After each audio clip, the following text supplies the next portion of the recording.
how to share notes with others in iPhone.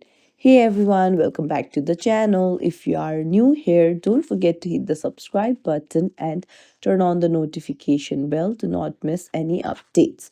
So in this video, I'm going to show you how you can share your notes with others on iPhone. So let's dive right in. Open up your Notes app, tap on the note that you want to share, and then you can see the upward arrow icon in the top right. Just tap on it.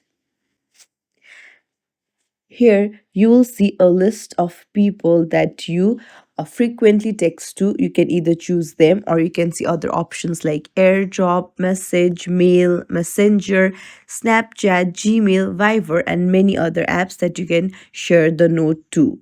So it's as simple as that. And if you don't want any of this, then you can just tap on copy and then copy the link and then send it to your friend. So if you found this tutorial helpful, don't forget to like the video and subscribe to our channel for more tips and tricks. Thank you for watching.